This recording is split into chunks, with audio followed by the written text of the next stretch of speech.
Assalamualaikum warahmatullahi wabarakatuh. Perkenalkan, saya Lidiana Ika Harlian, mewakili Trisha Titania Kristi Agustiningrum dan Gatut Bintoro dari Universitas Brawijaya dalam Seminar Nasional Kelautan dan Perikanan ke-8, Fakultas Kelautan dan Perikanan Universitas Nusa Cendana. Perkenankan saya untuk menyampaikan hasil penelitian kami yang berjudul Aturan Kendali Tangkap Perikanan Pelagis Kecil di Wilayah Pengelolaan Perikanan Negara Republik Indonesia WPPNRI 712.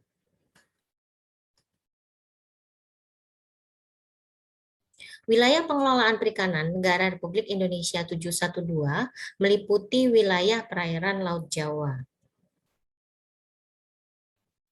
Pada perairan tersebut, tekanan penangkapan cukup besar berasal dari beragam perikanan dengan alat tangkap yang berbeda-beda, di mana setiap alat tangkap mampu menangkap sumber daya ikan yang beragam jenis spesiesnya atau yang kita sebut sebagai perikanan multispesies.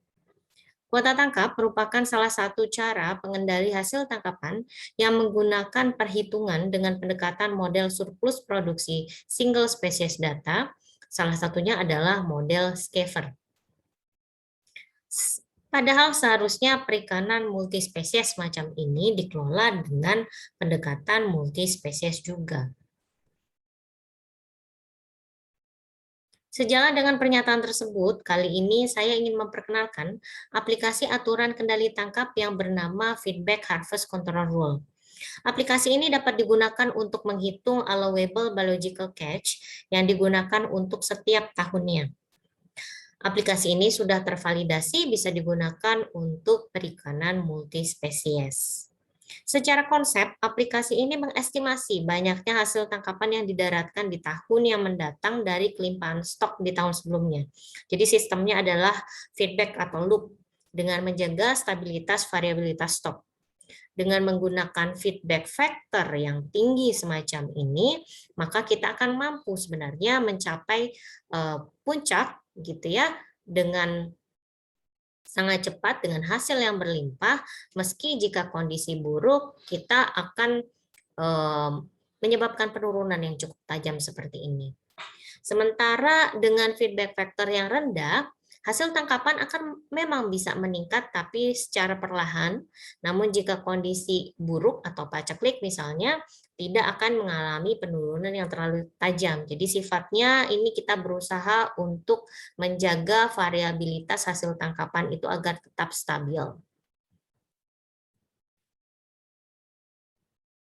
Dalam penelitian ini kami membandingkan secara teknis aplikasi-aplikasi tersebut. Dalam model surplus produksi, tangkapan spesies kelompok ini harus dipisahkan menjadi tangkapan per spesies. Jadi misalnya kita punya Decapterus spp semacam ini, maka kita harus bedakan menjadi 3 spesies yang berbeda, misalnya spesies A, B, dan C. Kemudian cara yang sama juga kita lakukan untuk upaya penangkapan. Ini didasarkan pada proporsi hasil tangkapan. Namun pada kenyataannya, model surplus produksi jarang digunakan untuk spesies tunggal. Karena kita tidak memiliki spesies tunggal, hal ini dikarenakan untuk pemisahan spesies itu sangat tidak praktis.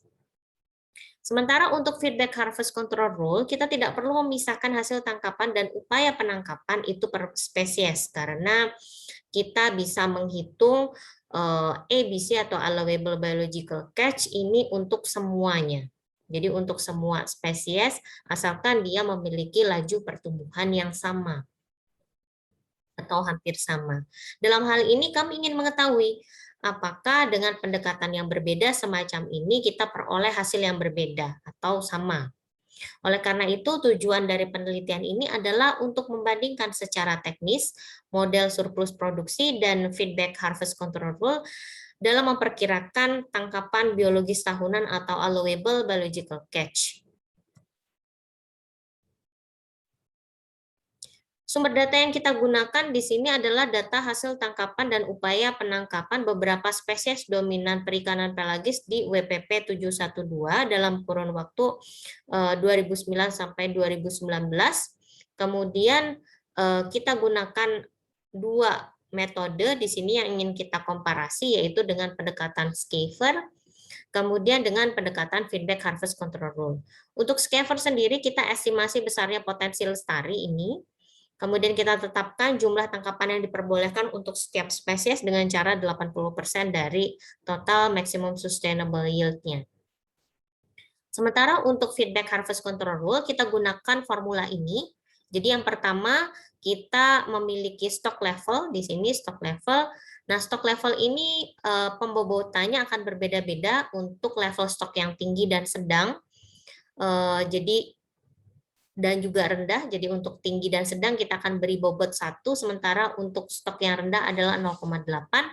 Kemudian kita juga perhitungkan hasil tangkapan pada 2 tahun terakhir, dan juga di sini ada tren dari catch per unit effort sebagai indeks kelimpahan stok, yaitu gamma. Di sini cara menghitungnya adalah kita gunakan feedback factor, di sini hanya 1 ya.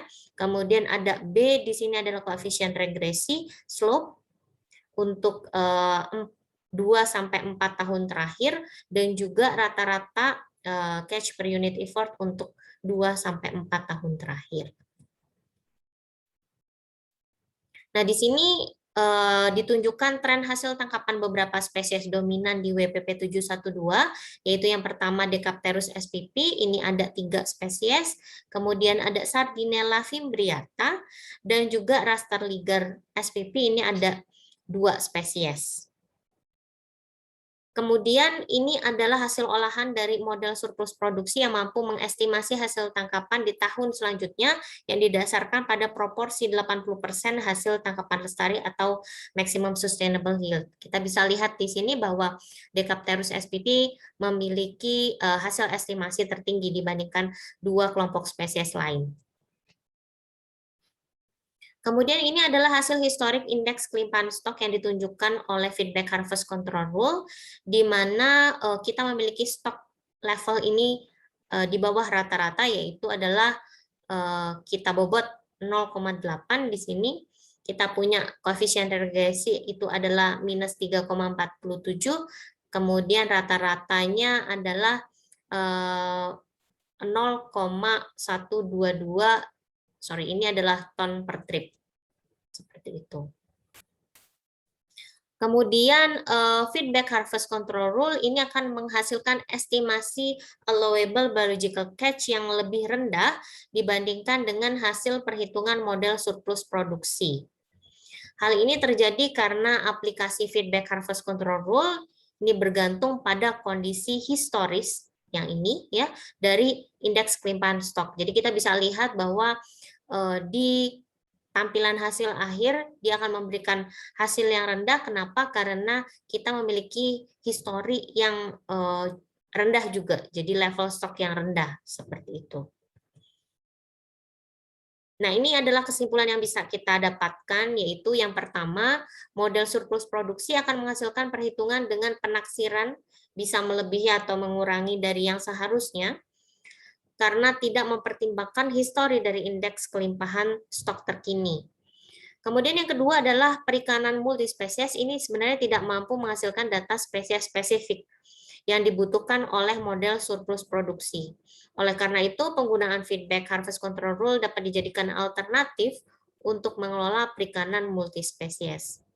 Sekian yang dapat saya sampaikan, komentar dan saran sangat kami harapkan untuk pengembangan penelitian selanjutnya.